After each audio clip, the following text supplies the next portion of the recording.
আসসালামু আলাইকুম everyone, welcome back to my channel Bangladeshi blogger Sabina CTG. Bangladeshi blogger Sabina CTG channel থেকে আমি সাবিনা বলছি, চট্টগ্রাম থেকে। যেখান থেকে বসে আমার আজকের এই ভিডিওটা দেখা শুরু করছেন না কেন, আশা করছি সব আলহামদুলিল্লাহ সুস্থ আছেন, ভালো আছেন এবং নিরাপদে আছেন। আমরা আলহামদুলিল্লাহ পরিবারের সবাই ভালো আছি। আর যারা অসুস্থ থেকে আমার আজকের এই ভিডিওটা দেখা শুরু করছেন তাদের সকলের সুস্থতা কামনা করে আমার আজকের এই ভিডিওটা দেখার আমন্ত্রণ জানাচ্ছি। আমি আশা রাখছি যে বরাবরের মতো আমার আজকের এই ভিডিওটা আপনাদের কাছে কোনো না কোনো জায়গায় যদি খারাপ লেগে থাকে, কথা দিচ্ছি ভালো লেগে যেতে পারে। তো সেই ভালো লাগাটার জন্য এবং আমাকে সাপোর্ট দেওয়ার জন্য কিন্তু আমার চ্যানেলটার সাথেই থেকে যেতে পারেন আপনি সব সময়ের জন্য। এতে করে কি হবে না, আমার না অনেক হেল্প হবে। আর আপনি চাইলেই কিন্তু আমার চ্যানেলটা সাবস্ক্রাইব করে পাশে থাকা বেল বাটনে অল অপশনটা চাপ দিয়ে আমার চ্যানেলটার সাথেই থেকে যেতে পারেন। যারা অলরেডি সেই কাজটা করে ফেলেছেন তাদেরকে অসংখ্য অসংখ্য ধন্যবাদ জানাই। আর যারা করেননি তারা এখনই করেন ফটাফট করে। ভিডিওটা যারা দেখছেন তারা চাইলে আমার ভিডিওটার মধ্যে ছোট্ট একটা লাইক বাটনে লাইক প্রেস করে আমার ভিডিওটা আপনি কন্টিনিউ করতে পারেন। এতে করে আমার অনেক হেল্প হবে আপনার ছোট্ট একটা লাইকে। তো আশা করছি আমার সোনা আপুরা এবং ভাইয়ারা লক্ষ্মীর মতো আমার এই কাজটা একটু করে দিবেন, আমার অনেক উপকার হবে। দুটো ছোট বাচ্চা নিয়ে সংসারের কাজগুলো ডেইলি ব্লগ আকারে আপনাদের সাথে শেয়ার করা চারটিখানি কথা না। যারা আমরা এই প্ল্যাটফর্মে কাজ করে থাকি তারাই একমাত্র বুঝি আমরা। যাই হোক, মূল ভিডিওতে ফিরে আসি। নাস্তা খাওয়ার পর থেকে আজকের ভিডিওটা কন্টিনিউ করার চেষ্টা করেছি, দেখি কতটুকু পারি। আর আজকে শেয়ার করব আমি আমার ওয়াশিং মেশিনে কিভাবে কম্বল পর্দা এগুলো ওয়াশ করে থাকি। তো যাদের নতুন ওয়াশিং মেশিন আছে বা কিনতে চাচ্ছেন, আশা করছি একটু হেল্প হবে আমি কিভাবে আসলে ক্লিন করে থাকি। কোনো এক ব্লগে মনে হয় এক আপু নাকি ভাই আমাকে কমেন্ট করেছিলেন, তো আমি সময় মতো আসলে ভিডিও শ্যুটটা দিতে পারিনি, তার জন্য দুঃখিত। তো আজকের ব্লগে আশা করছি পেয়ে যাবেন। প্রথমে ডাইনিং রুমের পুরো টাইলস, কিছু ওয়ালমেট এগুলা নিয়ে আসলে ক্লিনিংয়ের কাজগুলো আমি শুরু করে দিয়েছি। একটা রুম করে করে আসলে ক্লিনিংয়ের কাজগুলো সেরে এনেছি। আজকে লিভিং রুম আর ডাইনিং রুমটা একটু ডিপ ক্লিন করবো, যতটুকু সম্ভব ক্যামেরায় ক্যাপচার করে একটু শেয়ার করব আপনাদের সাথে। আর কিছুদিন আগেই তো আমি আমার সেকেন্ড বেডরুমটা ধরেছি, আর এখন আছে খালি আমার মাস্টার বেডরুমটা আর কি। তো দেখি চেষ্টা করবো আপনাদের সাথে শেয়ার করার জন্য আসলে এই ক্লিনিংয়ের ভিডিওগুলো যদি বেঁচে থাকে আল্লাহর রহমতে। আর এখনও রোজা তো প্রায় চলে এসেছে, রোজার বাজারও এখন আমার করা হয়নি, তো রোজার বাজারও করতে হবে। তো ডাইনিং টেবিলটা গুছিয়ে নিচ্ছি, আর ডাইনিং টেবিলের উপরে কিছু আমার যাবতীয় জিনিসপত্র থাকে এগুলোও গুছিয়ে নিয়েছি। আর উপরে কিছু ওয়ালমেট ছিল টাইলস, এগুলো আবার একটু ন্যাকড়া দিয়ে মুছে নিয়েছি। তারপর একটা কিন্তু ওয়ালমেট ছিল, ওইটা অ্যাডেসিভ ওয়াল হুকের মধ্যে লাগানো ছিল, ওইটা আবার উপরে একটু ড্রিল করা ছিল, ওইখানে লাগিয়ে দিয়েছি। আর ওই অ্যাডেসিভ ওয়াল হুকটা আবার ফাঁকা ফাঁকা দেখাচ্ছিল। তো লিভিং রুমের সেন্টার টেবিলের উপর একটা প্লেসমেন্ট ছিল যেটা আমি আড়ং থেকে কিনেছি, ওইটা আবার ওইখানে বুদ্ধি খাটিয়ে একটু হ্যাং করে দিয়েছি। দেখতে কিন্তু ভালো লাগছিল, জানাবেন তো এই আইডিয়াটা কেমন হয়েছে। এরপর বাসায় তো অনেকগুলো চকলেট আনা হয়েছিল, বাবুরা খেয়ে ফেলেছে, তো কিছু চকলেট এখন ছিল। তো আগে বলি যে ডাইনিং টেবিলের উপরে যে ছোট্ট একটা মাটির পট আছে ওইটার মধ্যে ঢুকিয়ে রেখে দিই। তো বাবুরা বললো যে এখনই তারা খাবে। তো ছেলেটা আবার স্কুল থেকে চলে এসেছে, সকালবেলায় ওকে নাস্তা খাইয়ে স্কুলে দিয়ে এসেছিলাম। তো সে আবার চলে এসেছে। মাশাআল্লাহ দিলে যেহেতু বিল্ডিংয়ের নিচে স্কুল, ওর আর প্যারা হয় না। কয়দিন আমি নিয়ে এসেছিলাম, এখন সে নিজেই আসতে পারে। সেই আমাকে বলে যে মা তুমি আসবে না, আমি চলে আসব। তো যাই হোক, এটা আমার জন্য অনেক বড় পাওনা, যেহেতু আমার বাসায় লিফট নেই, 5 তলা, তো আমার নামতে উঠতে একটু কষ্টই হয়। তো ছেলেটা আমার কষ্ট বুঝেছে, এই হচ্ছে মোট কথা। তারপর ওরিও বিস্কুট এনেছিলাম, ওদেরকে আবার এটা খুলে প্লেটে করে আমি দিয়ে দিয়েছি, ওরা টিভি দেখছে আর আমি এদিক দিয়ে ঘরের কাজগুলো করে নিচ্ছি। গতকালকের যে ব্লগটা আমি আপলোড করেছিলাম ওখানে আমি কিছু বাজার এনেছিলাম, বাজারের সাথে টমেটো এনেছিলাম। তো বলেছিলাম যে আমি সস বানাবো, তো কিছু খাওয়া হয়ে গিয়েছিল এমনে হেমনে। তারপর যেগুলা ছিল প্রায় এখানে মনে হয় 4 কেজির মতো হবে, তো আমার আন্দাজে আসলে সমস্যা হয়। তো সবগুলো যতগুলো টমেটো বাকি ছিল ওগুলো দিয়ে আমি টমেটো সস করে নিয়েছি। তো করে নেওয়ার পরেই আপনাদের সাথে আসলে শেয়ার করছি। কালারটা কেমন এসেছে আমি জানি না, তবু আমি কিন্তু কর্নফ্লাওয়ার বা সোডিয়াম বেনজয়েট এগুলাই মেবি দিয়ে থাকে। আমি অনেকগুলো ভিডিও দেখেছিলাম ইউটিউবে, তবে আমি কারোটাই ফলো করি না, আমি নিজের মতো নিজে করে বানিয়েছি। তার আগে 2বার বানানো হয়েছিল অনেক আগে, সেগুলা, তবে সেগুলো আমার বড় ননস আর আমার হাজব্যান্ড বানিয়েছিল। তো এবারে ফার্স্ট টাইম আমি বানিয়েছি। তো আলহামদুলিল্লাহ এখান থেকে হচ্ছে আমার পাশের বাসার ভাবিকে দিয়েছিলাম। তো ভাবি খেয়ে বললো অনেক মজা হয়েছে। তো তার মানে বোঝাই যাচ্ছে যে মজা হয়েছে। থিকনেসটা একটু মানে ঘন আসেনি, পাতলা আছে, তবে আলহামদুলিল্লাহ আমার পরিবারের সবাই তো পছন্দ করেছে, এটাতেই আমার বড় প্রাপ্তি। তো এই যে এই 2টা জার ভর্তি করে নিয়েছি আর চেষ্টা করেছি কাচের জারের মধ্যে রাখার জন্য। কাচের জারের মধ্যে যে কোনো জিনিস যদি রাখা হয় অনেক ভালো থাকে, অনেক দিন পর্যন্ত টেকসই থাকে আর কি, টিকে থাকে অনেক দিন পর্যন্ত, আমি নামিয়ে খেয়ে ফেলতে পারবো আসলে। আর আমার বাচ্চারা খুব বেশি পছন্দ করে সস, যার জন্য ওদের জন্য বানানো আসলে। আর ইচ্ছা আছে যে আমি একটু আলুর চিপসও দিব, তবে রোদের যে অবস্থা আজ কয়টা দিন দেখছি একটু গাদলা হয়ে থাকে আর কি, মেঘাচ্ছন্ন আকাশ হয়ে থাকে। এটা আবার আমার মোটেও ভালো লাগে না, মনে হয় যে কিনে সারাক্ষণ মুড অফ, মন খারাপ থাকে। জানি না রোদের দেখা কবে পাবো, রোদের দেখা পেলে হয়তো বা দেখা যাবে কি আলুর চিপস করে একটু রোদে দিতে পারবো। তার আগে হচ্ছে আবার সাহেব আবার হলুদ গুঁড়ি করে এনেছিল, তো হলুদ গুঁড়া আমার হয়ে গিয়েছে মশলার মধ্যে। এদিক দিয়ে আবার কিছু মরিচ নিয়ে এসেছে, শুকনা মরিচ, এগুলো আবার রোদে দিয়েছিলাম একদিন, দেওয়ার পরে দিয়ে কয়দিন আবার রেখে দিয়েছিলাম পলিথিন ভরে, এখন আবার এগুলার ডাঁটু ফালানো লাগছে। তো লাগার পরে দেখা যাক আবার শেষ ফিনিশিং একটু রোদে দিব, তারপর এগুলাকে চূড়াতে নিয়ে যেতে হবে, ভাঙাতে নিয়ে যেতে হবে। জানি না সেটা আমি কবে করব, হয়তো বা ইনশাল্লাহ মনে হয় রোজার মধ্যে হবে আর কি। আসলে এই কথাগুলো শেয়ার করার রিজনটাই হচ্ছে যে আপনাদের সাথে একটু কথা বলবো। আমি যখন ভয়েস দিই মনে হয় যে আপনারা সকলে আমার সামনে আছেন যারা আমার কথাগুলো শুনছেন, তো খুব আবেগ দিয়ে আসলে কথাগুলো বলি। আমি জানি না কে কিভাবে নেন কথাগুলাকে, তবুও যদি ভালোবাসার দৃষ্টি দিয়ে দেখেন এবং ভালোবেসে দেখেন তাহলে ভালো লাগবে। তো কথা বলতে বলতেই কিন্তু আমি আমার টমেটো সসগুলাকে কাচের জারের ঢাকনা বন্ধ করে আমি কিন্তু নিচে আর রাখিনি, আমি এমনি ফ্রিজেই রেখে দিয়েছি, কেননা আমার খুব ভয় লাগছিল।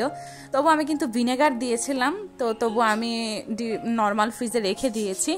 আর এদিক দিয়ে হচ্ছে আমার যে কফি কর্নারটা আছে সেটা একটু মুছে গুছিয়ে নিয়েছি, আর একটা গাছ দিয়ে দিলাম, ভালো লাগে সবুজ দেখতে। এখানে কিছুদিন পরপরই গাছ আমি চেঞ্জ করি, বলতে গেলে থাকেই না, কেননা বাবুরা এদিক দিয়ে পথ দিয়ে যখন হাঁটতে যায় ওরা ধাক্কা খায়, তো তখন আমার জিনিস তো নষ্ট হবে, আমার কাছে বেশ খারাপ লাগবে তখন।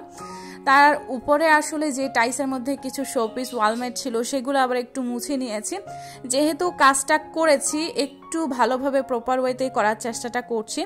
আর এদিক দিয়ে হচ্ছে আমার ওয়াশিং মেশিনটাকে আজকে একটু ধরবো, আর যেহেতু কাপড় দিব বা কাপড় ওয়াশ করব আজকে, ওয়াশিং মেশিনটাও ভাবলাম যে একটু ডিপ ক্লিন করে নেব পুরোটা। আর তার পাশে যে বেসিনের এরিয়াটা আছে, মিরর আছে, এগুলো সব আবার একটু ভালো করে নিট অ্যান্ড ক্লিন করে নিয়েছি। তার পাশাপাশি ওয়াশিং মেশিনের উপরে আমার বাচ্চাদের কিছু খেলনা আছে, তো এগুলো এখন মুছে তারপর আবার পরে যেভাবে ছিল, মানে আগে যেভাবে ছিল ওইভাবে আবার একটু গুছিয়ে নিব। আর এখানে দেখলাম আমার টিস্যু বক্সটার মধ্যে টিস্যু শেষ হয়ে গিয়েছে, তো বাজারের লিস্টের মধ্যে এটার নামও জড়িত রাখতে হবে। তো ইচ্ছা আছে এই কয়দিনের মধ্যেই রোজার বাজারটা করতে হবে।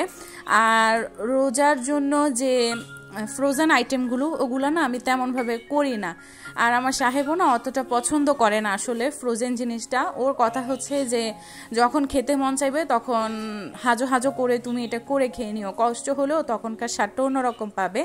তো আমাকে এটা বলে, তো দেখা যাক আমি কতটুকু করতে পারি, তো সব আল্লাহর উপর ছেড়ে দিয়েছি আর কি।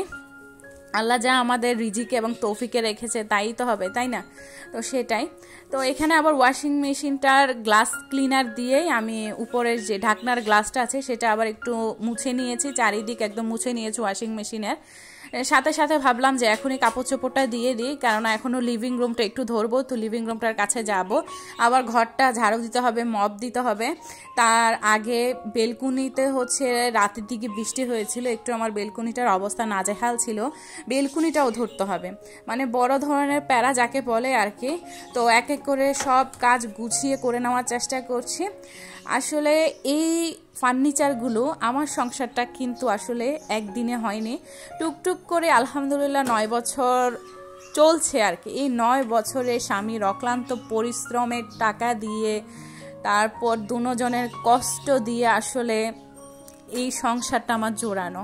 তো বলতে পারেন যে স্বামীর অক্লান্ত পরিশ্রম আর আমাদের দুজনের ভালোবাসায় আমাদের এই সংসারটা আগলে রেখে এই সংসারটাতে আমি আমার ফার্নিচারগুলোকে যত্ন আত্তি করছি। অনেকে হয়তো বা বলবেন এই মহিলা হয়তো বা গাধার মতো খেটেই যায় খালি সংসারের পিছনে, আর ব্লগের জন্য যে আমি কাজ করি বা ব্লগ থেকে যে আমি ইনকামও করি, তো সেটাও না, আমি এখন ইনকাম পাইও নি, জানি না আদৌ কবে পাবো। তো যাই হোক, সে কথা আর নাই যাই। তো স্বামীর কষ্টে আসলে আজ আমি এতটা একটু সুখ করতে পারছি। আমাদের জন্য সবাই দোয়া করবেন। আর এইদিকে এখন মূল ভিডিওতে আসলে আবার ফিরে আসি। এখানে ওয়াশিং মেশিনটাকে আমি সেট করে দিয়েছি। আজকে যেহেতু কম্বল, পর্দা, আমার ছেলের সোয়েটার এগুলা দিয়েছি, তো এগুলা তো হেভি আসলে, তো হেভি হওয়ার কারণে আমি প্রথমে পাওয়ার অন করে আসলে তারপরে কিন্তু প্রোগ্রামটা সেট করে দিয়েছি। 64 মিনিট নিয়েছে। লোড নিয়ে নেওয়ার পর যখন আমি অন করে দিয়েছি তখন কিন্তু অটোমেটিক পানি চলে এসেছে। আর আমি রিনের যে ডিটারজেন্ট লিকুইডটা আছে সেটাই কিন্তু আমি ওই যে ডিটারজেন্টের জায়গায় আমি দিয়ে দিয়েছি, ড্রয়ার করা যেখানে। অটোমেটিক কিন্তু আমার ওয়াশিং মেশিনটা যেহেতু অটোমেটিক, সব কিছুই আসলে নিজে থেকেই নিয়ে নেয়, সেই জন্য আমার কষ্ট করতে হয় না। আর পানির লাইন যেহেতু দেওয়া আছে, ওই বেসিনটা কিন্তু ওয়াশিং মেশিনের পাশে যে বেসিনটা ছিল সেটা কিন্তু ইউজ করা হয় না আমাদের, তো ওইটা ইউজ না করার কারণে ওই দিক থেকেই কিন্তু পানির সংযোগটা আমরা দিয়ে দিয়েছি। তো ওইখান থেকে পানিটা চলে আসে, আবার পানিটা ওইখান থেকেই কিন্তু চলে যায় নিচে, কিন্তু ওয়াশিং মেশিনের আরেকটা পাইপ আছে, তো এখান দিয়ে চলে যায়। তো যাই হোক, ওয়াশিং মেশিনে কাপড় চোপড় হতে থাক, তার পাশাপাশি আমি আবার লিভিং রুমে চলে এসেছি। লিভিং রুমে এসে প্রথমে সোফা টোফা এগুলো সব ঝেড়ে মুছে সব কিছু একদম পকপকা তকতকা করে নিচ্ছি। আজকে একটু ডিপ ক্লিন করবো, কেননা একদিন যদি আমি কষ্ট করে পুরো ঘরটাকে আমি একটু ডিপ ক্লিন করে নিতে পারি, পরক্ষণে দেখা যাবে কি পরবর্তী সময়ে আমাকে আর ওভাবে ডিপ ক্লিনের প্রয়োজন হয় না, নর্মালি গুছিয়ে নিলেই হয়ে যাবে। আর সোফাগুলো ঝেড়ে মোছার পরে দিয়ে পাশে আরও অনেক কিছু ছিল আমার শোপিস টোপিস হতে, এগুলো আবার ক্লিন করে নিয়েছি। ভাবলাম যে সেন্টার টেবিলের উপরটা একটু নর্মালভাবেই ছিল, তো এটাকে আবার একটু সুতি একটা কাপড় দিয়ে আমি মুছে নিয়েছি আজকে। আর আমি ক্লিনজার দিয়ে মুছিনি। তো নর্মালি যে মেলা থেকে যে আমি কিছু বেনি ঘরের স্টল থেকে প্লেসমেন্ট নিয়েছি বড় একটা, ওইটাই সেন্টার টেবিলের উপর দিয়ে ব্যাতের ট্রেটার মধ্যে ক্যান্ডেল, তারপর মানি প্ল্যান্টের একটা গাছ আর একটা আর্টিফিশিয়াল ফ্লাওয়ার ছিল, তো ওইভাবে আমি সাজিয়ে নিয়েছি। আমার কাছে বেশ বেশ ভালো লাগছে, কালারফুল পজিটিভ একটা ভাইব ক্রিয়েট করছিল। তো আপনাদের কাছে কেমন লাগছে চাইলে একটু কমেন্ট করে জানিয়ে দিতে পারেন। তার পাশাপাশি কিছু ওয়ালমেট ছিল আমার টাইলসের মধ্যে, ওগুলো আবার মুছে নিয়েছি। সেই সাথে এখন পুরো ঘরটাকে আমি একটু মপ করে নিচ্ছি। আর মপ করতে গিয়ে আমার খুবই কষ্ট হয়েছে, তবু আলহামদুলিল্লাহ মুছে নিয়েছি।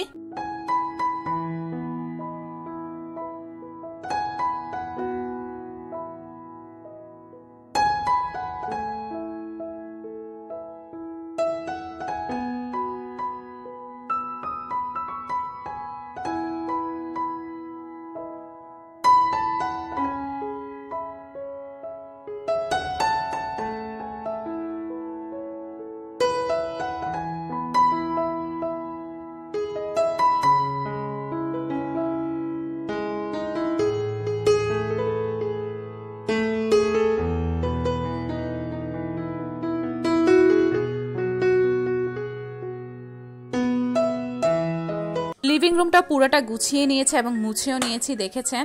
আর পুরো ঘরটা আমি আলহামদুলিল্লাহ মুছে নিয়েছি ওই দিন। আর বাণিজ্য মেলা থেকে যে কার্পেট নিয়েছিলাম 2টা, তো একটা বিছিয়েছি আজকে, আর একটা এখনও বিছানো হয়নি, ওটা তোলাই থাক। ওটা আমি যখন মানে ঈদের ডেকোরেশন করব তখন আপনাদের সাথে এটা নিয়ে আমি ডেকোরেশনের ভিডিও শেয়ার করব, তো ওইটা তোলা থাক আসলে। আর এখানে যে কার্পেটটা নিয়েছি এটা কিন্তু মোটমাট আমার এই অংশটার জন্য আমি নিয়েছি। আমার যে লিভিং রুমের মধ্যে একটা বেসিন এরিয়া আছে, আপনারা ভিডিওতে যেই স্ক্রিনটা দেখতে পাচ্ছেন, তো এই স্ক্রিনের মধ্যে এই বেসিনটার নিচে এই পাপোশটা আসলে আমি দেওয়ার জন্যই কিনে নিয়েছি। তো পাড়া দিয়েও খুব আরাম, সফট, আর শোষণ ক্ষমতাও মনে হয় থাকবে। তো দেখি কয়দিন ইউজ করে দেখি, মাত্র বিছালাম, তো বোঝা যাবে পরে আর কি।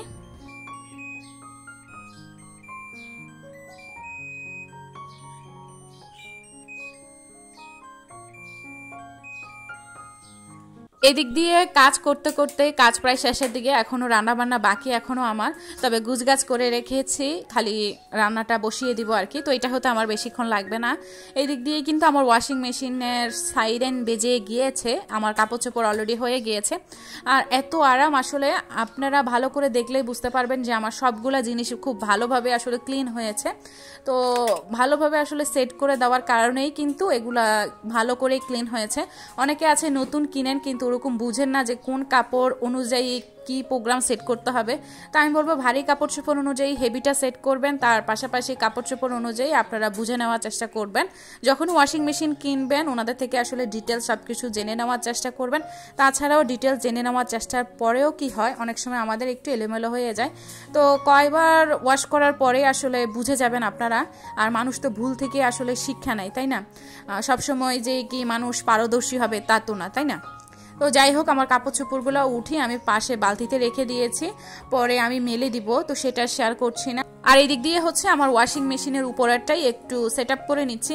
যা ছিল যেরকম ছিল সেভাবে আসলে গুছিয়ে নেওয়ার চেষ্টা করছি, তেমন কিছুই এখানে থাকে না। আর আমার ঘরে যে আহামরি কিছু আছে তাও না, যা আছে আলহামদুলিল্লাহ ভালো আছে, আমার চলে যাচ্ছে দিনকাল।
পুরো ঘরটা ওই দিন গুছিয়ে অনেক তৃপ্তিবোধ হচ্ছিল। আর কিছু পেন্ডিং কাজ ছিল, সেগুলো আসলে ওই দিন করে নিতে পেরেছি আমি, আলহামদুলিল্লাহ। তো জানি না আজকের এই ভিডিওটা আপনাদের কার কাছে কেমন লেগেছে, আর আমার এই পুরো ব্লগটার সাথে কারা কতটুকু ছিলেন চাইলে কমেন্টের মাধ্যমে জানিয়ে দিতে পারেন, আমার কাছে বেশ ভালো লাগবে। আর আজকে অনেক ক্লিনিংয়ের কাজ করেছি, জানি না কেউ যদি আইডিয়া পেয়ে থাকেন সেটাও আমাকে জানিয়ে দিতে পারেন। আপনারা যখন সুন্দর সুন্দর কমেন্ট করেন খুব বেশি ভালো লাগে আমার কাছে। তো যারা এতক্ষণ ধৈর্য ধরে আমার ভিডিওটার সাথে ছিলেন তাদেরকে অসংখ্য অসংখ্য ধন্যবাদ জানাই। ভিডিওটার মধ্যে ভুল ত্রুটি কিছু বলে থাকলে ক্ষমা সুন্দর দৃষ্টিতে দেখবেন। পরবর্তী ভিডিওতে নতুন কোনো কন্টেন্ট নিয়ে হাজির হয়ে যাব আমার চ্যানেলের পক্ষ থেকে। সেই পর্যন্ত সকলে ভালো থাকুন, সুস্থ থাকুন, আমাদের জন্য দোয়া করবেন। আল্লাহ হাফেজ, আসসালামু আলাইকুম।